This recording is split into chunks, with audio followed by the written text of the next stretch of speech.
Hi there. Before we jump into today's episode, I wanted to make a quick plug for our upcoming Peer-to-Peer Professional Forum Conference in Philadelphia, February 21st through the 23rd. If you have been enjoying this podcast, you won't want to miss out. This conference is your opportunity to be a part of conversations just like the one you're about to hear with your peers, tackling the topics that most impact your work and your organization. The conference includes interactive workshops and breakouts, inspiring keynote speakers, and networking opportunities to help you build a professional community that can sustain you year-round. For all the details, head on over to our website at peertopeerforum.com. And as a special incentive for our podcast listeners, you can use the code SOAPBOX, all one word, during registration for an extra $50 off between now and January 31st. See you in Philly.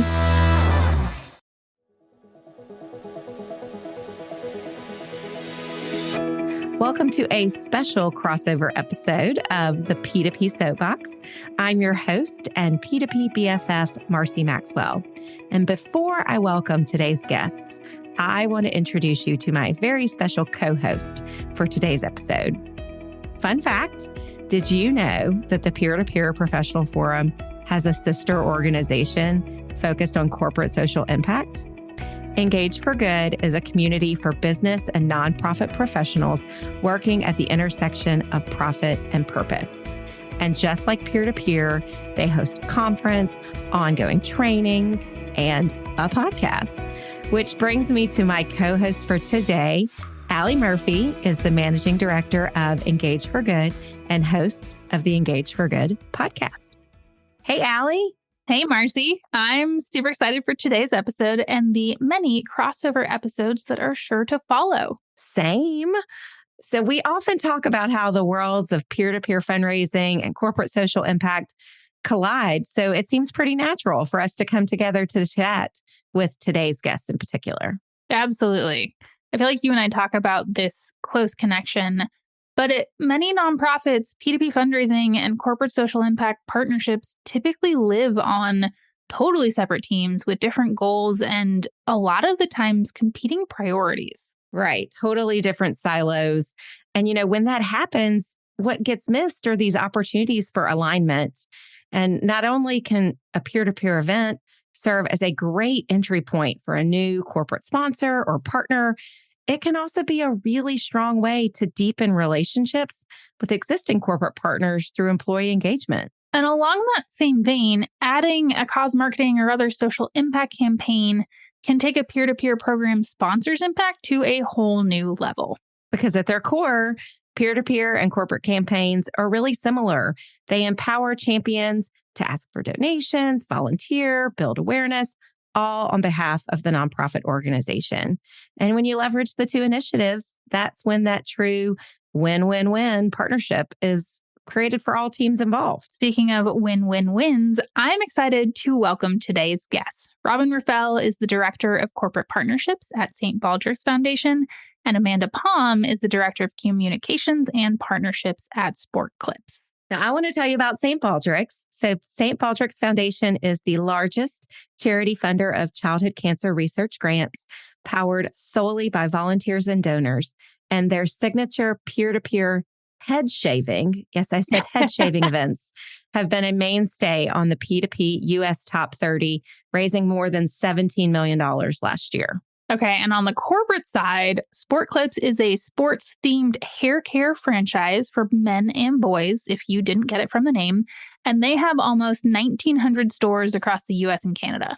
In 2016, the brand signed on as St. Baldrick's Foundation's first national sponsor, and since then has contributed $2.7 million to life-saving and life-changing childhood cancer research. It's really amazing. So once you get the chance to meet Robyn and Amanda, you are going to understand why this partnership has been so successful.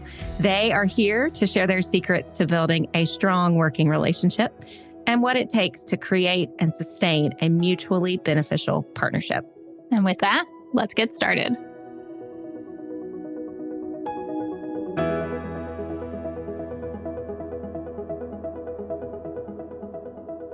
Robyn and Amanda, welcome to our very first crossover peer-to-peer soapbox and Engage for Good podcast episode. We're so excited to have you join us. Thank you so much. I'm excited to be here. We get 2 for 1 today. I know. I love it. So let's just jump right in. I want to hear a little bit about both of your personal and professional journeys that led you to where you are with your current roles. Robyn, you at St. Baldrick's Foundation, and Amanda, you at Sport Clips. Yeah, so my journey personally is a very personal journey for me and where I am today. My 5-year-old son, my oldest son at the time, was diagnosed with a very aggressive form of cancer. This was 30 years ago. It's hard to believe that it was that long ago. And as you can imagine, it changed my life forever. He went through a very short treatment, but very aggressive, and he passed away from complications of cancer. So it set me on a path and a journey, as you might imagine, as a mom, to learn as much as I could about childhood cancer. So I started calling people in Washington, D.C., started a family foundation, actually met the founders of St. Baldrick, who were being rewarded with doing something great for kids' cancer. I didn't know anything about what they were doing, and had a conversation. And by the end of that conversation, one of the founders had talked me in to coming back to my hometown, shave my head, and raise money for research. Oh my gosh. I did shave my head. I did raise a bunch of money, and that set me on a journey really to be a volunteer event organizer for St. Baldrick, hosting several events up in the Northern California area, raising money for research. And then a little fast forward, took my family foundation to kind of where I thought I could grow it for 16 years, and was asked to come on board to St. Baldrick's to work in corporate relations. And I love it. I get to work with the most amazing partners. And obviously, one is here today, and super excited to talk about our partnership. So thanks for inviting me. I love hearing people's journeys, and yours is an incredibly powerful one that's going to weave throughout this whole episode. Amanda, turn it over to you for a minute. Tell us a little bit about your journey and how you landed at Sport Clips. Yeah, thanks. So super excited to be here with you all today. And I've been in franchising since 2007. So it's been the bulk of my career, and I've always been in communications and PR, and often the philanthropic pieces of what a company may want to do fall under that communications PR umbrella. So I've been really fortunate to have that as part of my career for the last 16 years. I was at Schlotsky's for a long time, which is a pretty recognizable sandwich chain, where we worked with the Juvenile Diabetes Research Foundation, and then joined Sport Clips a little over 7 years ago in a communications role, and inherited 4 amazing partnerships, with St. Baldrick's being one of those. And so I'm really fortunate to work for a brand that believes in giving back and gives me the opportunity to give back on such a broad scale through working at Sport Clips. That's so great. Now, Robyn, you kind of dropped the bomb about shaving your head. So if we have people alert. who are listening and are thinking, what did she just say? What exactly did she do?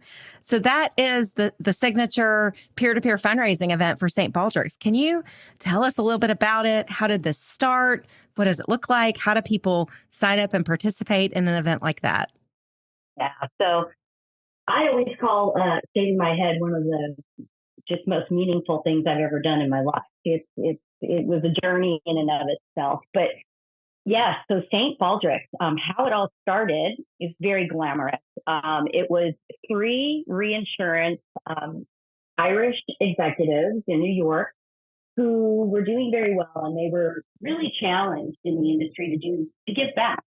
So they were playing golf one day, drinking beer, and each of them challenged each other that if they could raise $17,000 on March 17th, right, St. Patrick's Day, that they would shave their heads. Well, as folklore goes, they not only did that, they commandeered their company St. Patrick's Day party, and they raised that they raised over $100,000 Wow. and wrapped it, back in the day, right? Not really credit cards, but all this cash, on top of the table in a tablecloth, right? Getting taken to That's the a bank. lot. So that's a lot. That's a lot of cash, right? So really that's how it started. And they decided that they wanted to, raise money for children's cancer research. And none of the three of them had a child with cancer. So this was really a big step. That is how St. Baldrick's head shaving events were born, and they're volunteer driven. So we have VEOs across the US who decide that they're going to host events.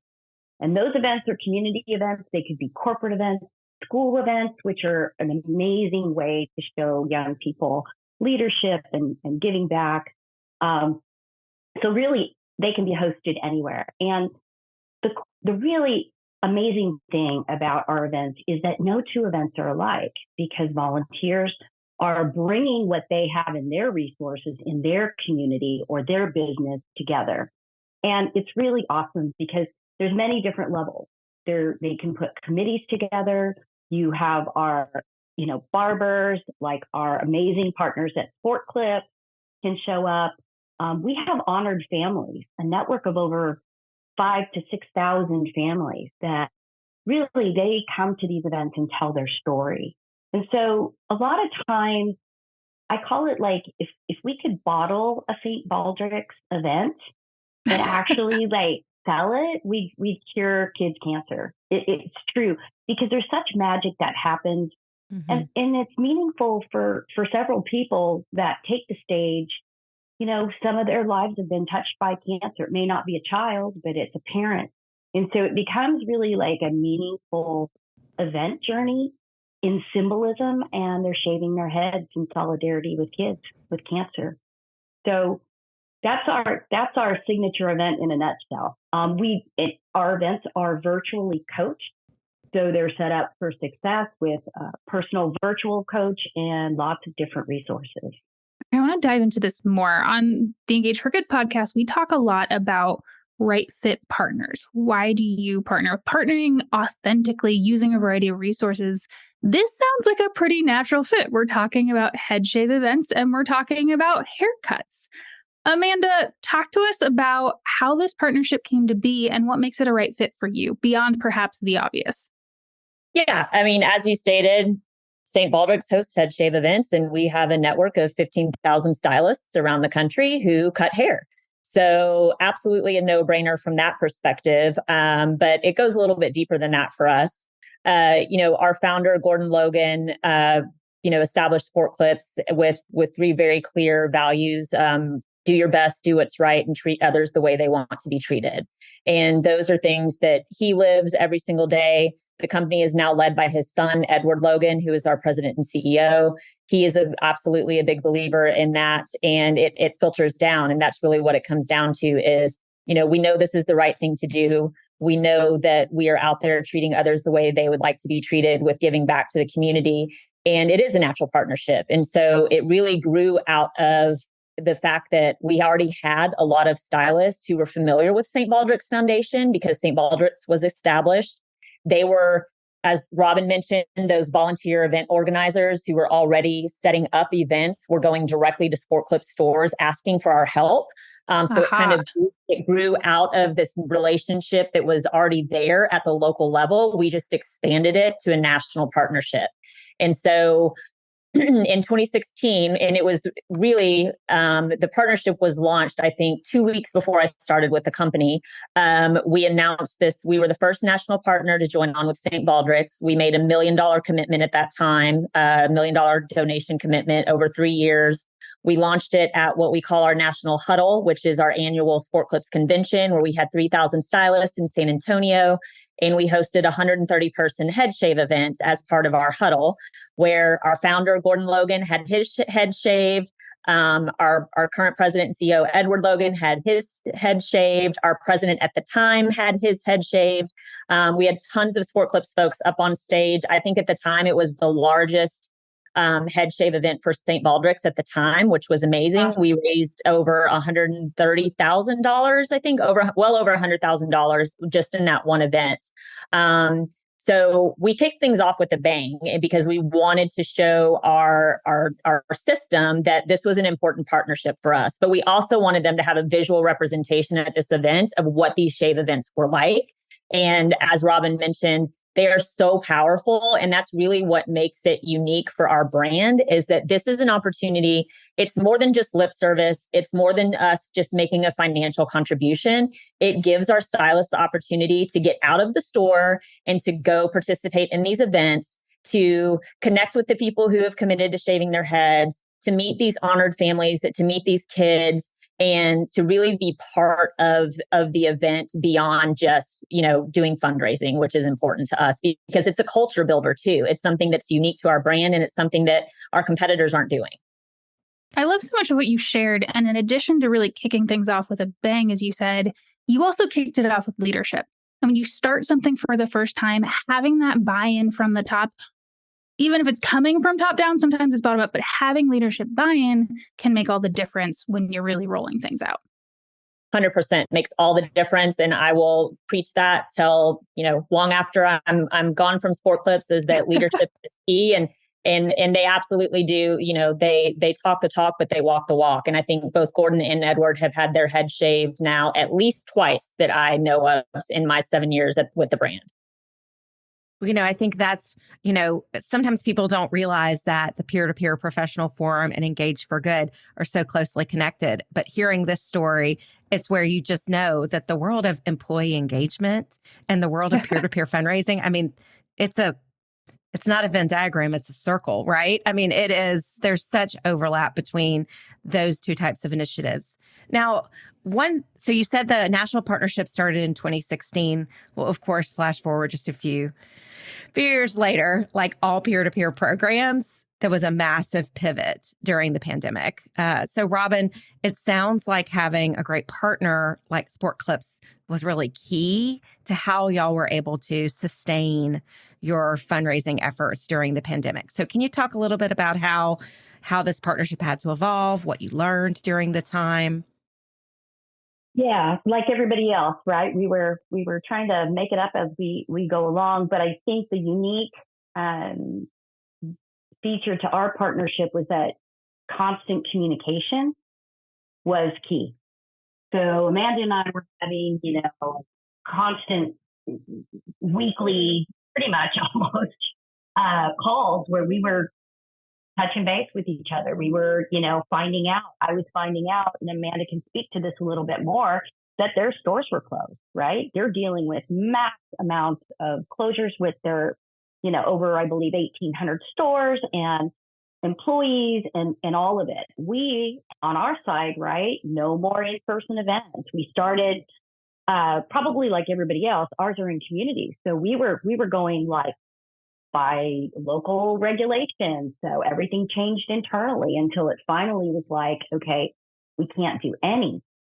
So, in our amazing sport special events team, had to pull it together, learn the whole Zoom life, right? Which we were pivoting very hard into virtual, which ended up being actually a very interesting thing because we have virtual events all the time. And our corporate events, really, it was an amazing thing because corporate events started to become family events where kids are, all connected. Everybody's connected on the screen, but you're seeing, the executive get his head shaved. But Amanda and I really kept close. So having those conversations about leadership, about, what we were going to do together, and just, I think that was really a big strengthening time for us. And I know we're going to probably talk a little bit more about, kind of some hard conversations and changes. But I believe that set a real basis for our trust, which is, kind of one of our key takeaways we're going to talk about a little bit more. So yeah, having that constant communication, I think is really key. The other thing to just kind of keep in mind too is we were, while we were two very different organizations, because St. Baldrick's hosts head shave events and obviously we provide haircuts in our stores, we were dealing with a lot of the same challenges as far as what the limitations were as to St. Baldrick's not being able to host head shave events, us going literally in the span of 2.5 weeks from 1,800 stores open to 0 stores open. So it was a really scary, challenging time, but we were navigating a lot of the same obstacles, which was helpful. But as Robin said, communication was absolutely key, trying to find alternatives to keep our stylists engaged, especially while they were not working because our stores were closed. And then one thing I'm personally really proud of is the fact that we kept our financial commitment to St. Baldrick's for that year too. And, it would have been really easy for us to make that cut, to say, because we cut a lot of things. We went from, normal revenue to literally 0 revenue. And it would have been really easy for us to say, sorry, St. Baldrick's, we just can't make this commitment. But we followed through on all of our charitable contributions, which I think says a lot about the leadership of our brand. I agree. And I think it also says so much about your partnership that while both of you independently were going through, as everyone was, such a crisis of what do the next 3 months, 6 months, a year look like, you also were thinking about each other as well. And to me, that's a sign of a really great partnership when times get tough. It's not just we're thinking about ourselves, but we're thinking about the partnerships on both sides. So I love hearing that. I'm going to transition us a little bit. Your partnership began in this head shave space, but it's also grown beyond that. Can you talk, Amanda, about how Sport Clips has engaged in other cause marketing and other types of activations with St. Baldrick's? Yeah, as I mentioned before, the core still absolutely lies within the head shave events, and that is, that's St. Baldrick's bread and butter. It's important for us because that is the primary way that our stylists get involved. But one thing that we've seen that was really powerful and remarkable is we've had stylists who have been so inspired by attending these events that they have committed to shaving their heads or have created their own events. So rather than us just showing up at events that are already established, we are creating new ones for St. Baldrick's. But one of the things that we did, we knew that we wanted to figure out a way to do more beyond just sending stylists to events. And so in 2022, we decided to do an in-store fundraiser for the organization. And as I mentioned, we do have 3 other charitable organizations that we sponsor on a national level. So we do have to be mindful of those. We do have another in-store fundraiser that we do every fall, but we knew that we could figure out a way to make this work. And so in 2022, we did a 2-week in-store campaign. We ran it for the first 2 weeks in April. It was a very basic, very simple, client-driven fundraiser where as clients were checking out after getting a haircut at the kiosk, the opportunity to donate would pop up on the screen. And it really was a great way to give clients a way to support the organization, but also tell clients what we're doing. Sometimes they don't know that we support St. Baldrick's. They may not be aware that we send hundreds of stylists to events throughout the course of the year.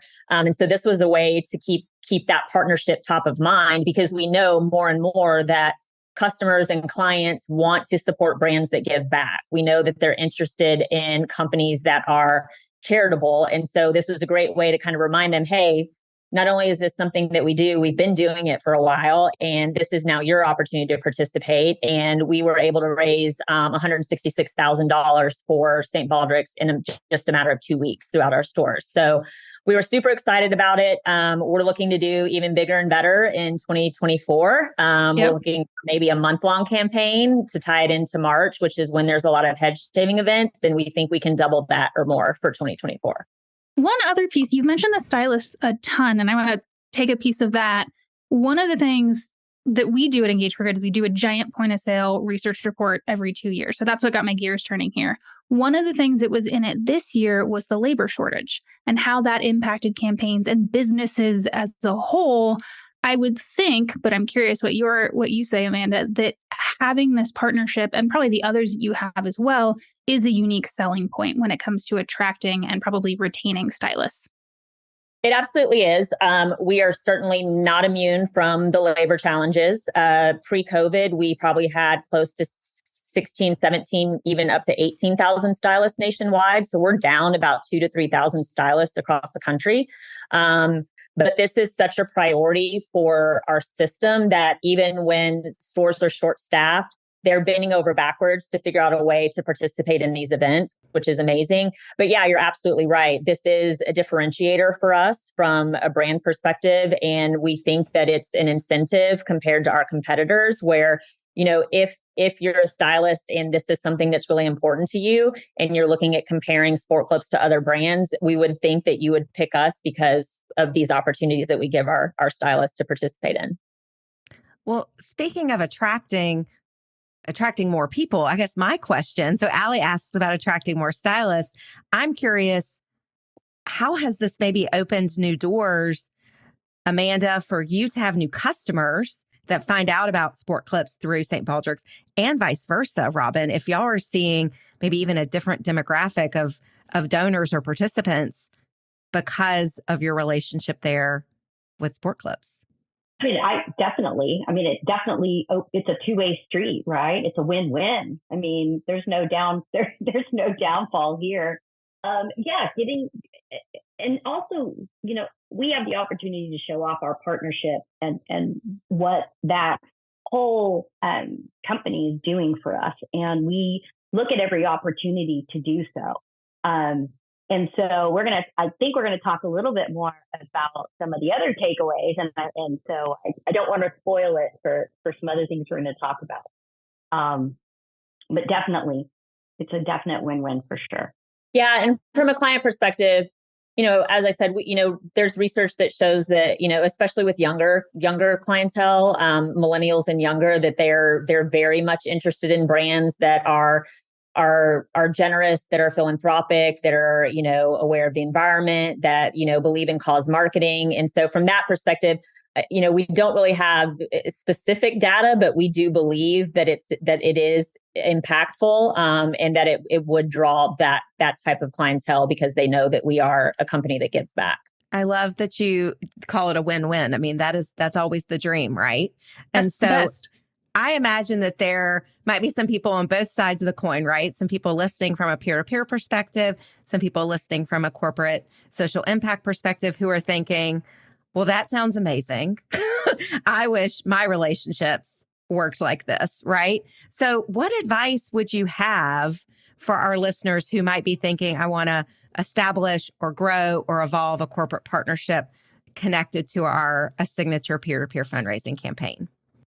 Do your research, right? So speaking from the corporate side, we knew based on leadership that veterans causes and children's causes were key to our leadership. So that right there is going to narrow down a lot.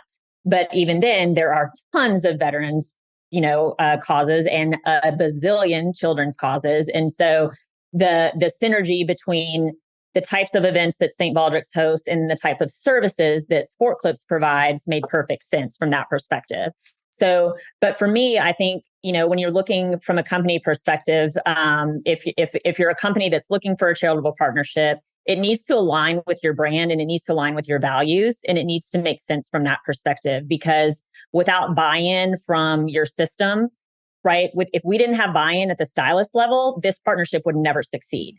And so that's really where it's key from a business side, is making sure that, the charitable organization that you're looking at aligns with the type of services or the type of business that you operate, as well as with your business values. Yeah, I mean, the same goes obviously for, the nonprofit side. We have to be careful with our brand, right?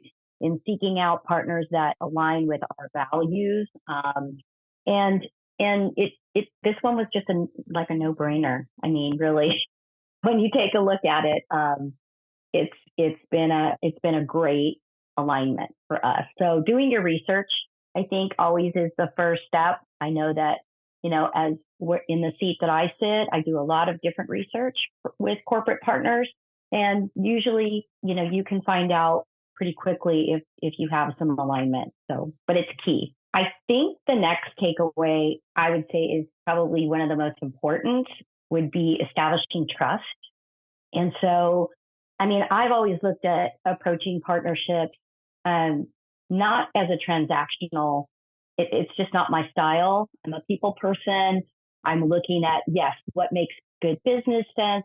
but I think you really have to approach it from a standpoint of how do we maximize this partnership so that everybody wins in it, right?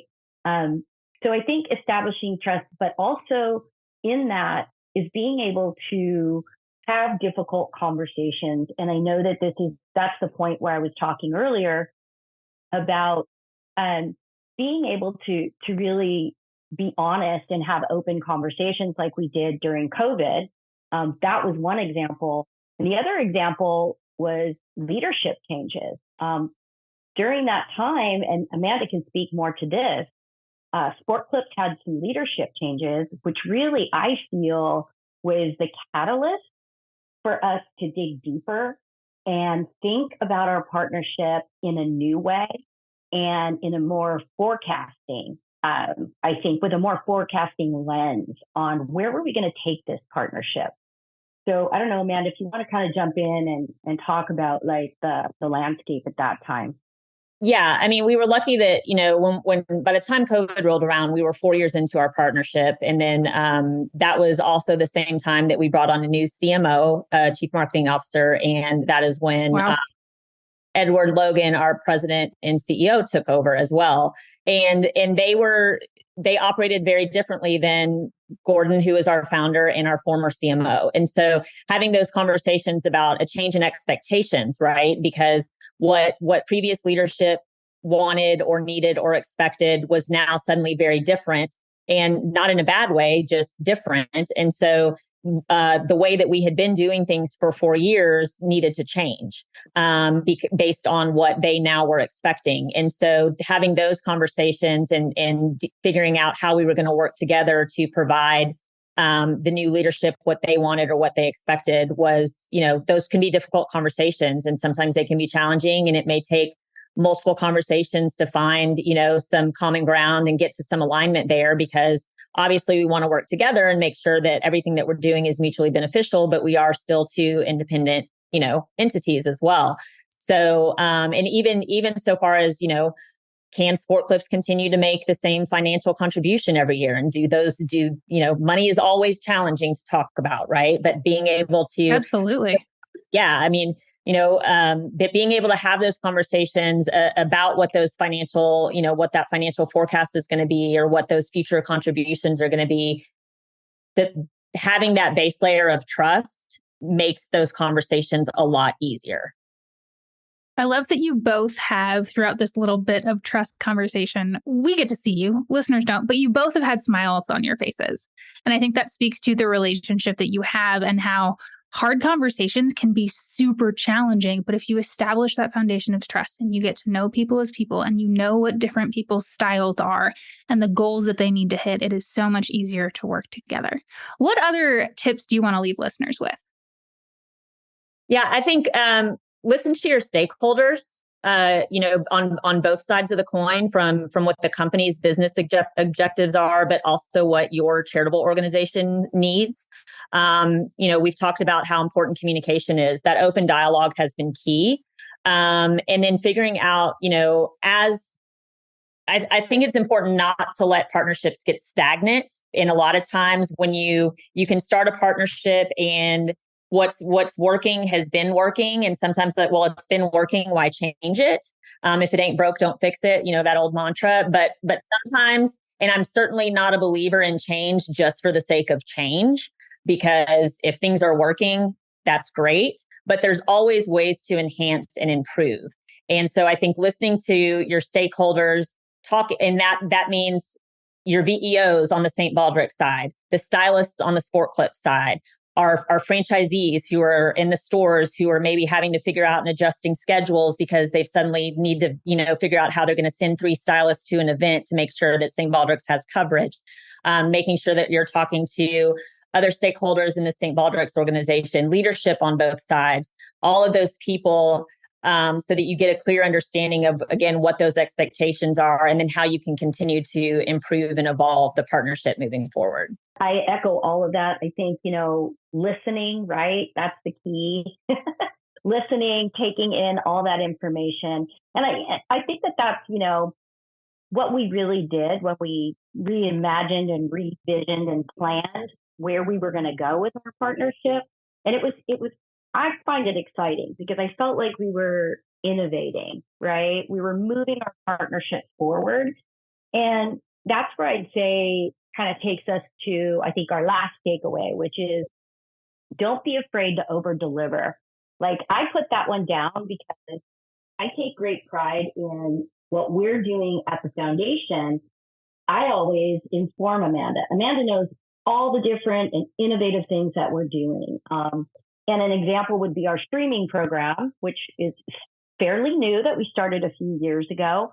But I saw opportunity, with some things that we were doing in our streaming program. And so why wouldn't I bring my partner along, right? Why wouldn't I give value add into new audiences? And so really just, I like to look for ways in any kind of projects that we're doing to incorporate sport clips. And we're really excited because next year's going to be our little plug here. Next year's going to be our 25th year celebration of head shaving. It's not our 25th anniversary, but it's 25 years of shaving heads. And so we're, in the planning stages, and Amanda is a part, or Sport Clips is a part of what those activations are going to look like all year long. So I would urge people, especially, as the nonprofit partner, don't just think inside the box or the partnership that you've created. Okay, it's on the deliverables, right? Your agreement, but really look for ways to bring your partner along with your audiences, because it's right. Like all ships float to the surface. I'm not saying that one correctly. All boats rise. All boats rise. There you go, Marcy. Because that's, to me, where the magic of the partnership lies. And so, and I know Amanda does the same thing, with what's going on at Sport Clips. And I know she's already brought some things to the table that they're planning for next year that are going to be very exciting for us as a partner. And I can't wait. So everyone's going to have to stay tuned and watch. I love that. We're doing. And I would add, I think Robyn said something that was really key when talking about over deliver is, she said, look for where you can value add. And I think that's important from us, from a business perspective. It would have been really easy for St. Baldrick's with their streaming stuff to go find a different partner or to go to a different brand. But rather than do that, they came to us and said, hey, we'd like to give you this opportunity because you are a national sponsor as a value add to your partnership. And I think that just speaks volumes to the level of respect that we both have for each other on an organizational level. And then same from our side, as I mentioned before, we have a national huddle every year, and we featured St. Baldrick's at the one in 2022, where we did another big head shave event to kind of relaunch our renewal with them for another 3 years, where we had another group of people, including our founder and our president, on stage getting their head shaved. And so I think it's things like that where you're working together and figuring out ways to continue to keep each other involved and to keep both brands top of mind with your individual audiences is really important. I love that because I that has always been something I definitely believe is it never hurts to ask, right? There are so many nonprofits, unfortunately, where I hear, well, we don't want to ask our donor or our partner to do one more thing because they're so scared that it's going to jeopardize what they already have, right? And the way I look at it is either they say yes, and you've just engaged them in a new way. If they say, no, we really like what we're doing, you've just gotten confirmation and affirmation that they like what they're doing. That is important. Though they're not going to say, how dare you ask us to do one more thing? We're never helping you shave heads ever again. And I think that's so important to bringing them along. If it doesn't fit, it doesn't fit, but you feel thought of, you feel valued as a partner on both sides of the coin. So I love the way you say, don't be afraid to over deliver and offer those new benefits. So Robyn, you kind of talked a little bit about the 25th anniversary of head shaving events. So if there are people listening, who are thinking, okay, where can I learn more about St. Baldrick's, about head shaving? Where can we send them? Absolutely.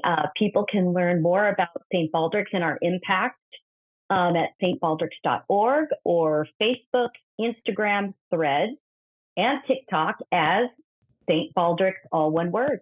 All right. Very trendy on Threads. And so that's the first time I've heard somebody say Threads in a podcast. But Amanda, same question to you. Where can people learn more about your great work at Sports Clips? Yeah, so they just head to sportclips.com. And then similar to St. Baldrick's, we're on Facebook, Instagram, and TikTok as Sport Clips Haircut. Also Twitter. Forgot about Twitter. So yeah. X. Twitter or X? X now. Sorry.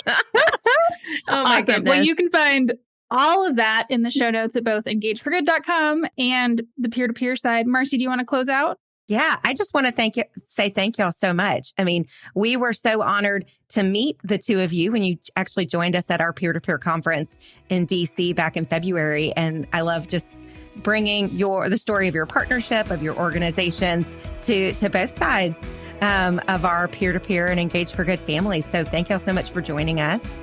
And Allie, looking forward to more crossover episodes in the future. Woohoo! I'm just wondering, can we just do this again next week and bring our coffee and just have another chat? So, I love it. Thank you guys. Thank you both so much. This is really fun, and we just appreciate the opportunity. It was a great Friday afternoon. Thanks. We'll see y'all next episode. The P2P Soapbox is produced in partnership with True Story FM. Engineering by Pete Wright. Music this week is by Sabutan. If your podcast app allows ratings and reviews, we hope you'll consider doing just that for our show. But the best thing that you can do to support the P2P Soapbox is simply to share the show with a friend or colleague. Thank you for listening.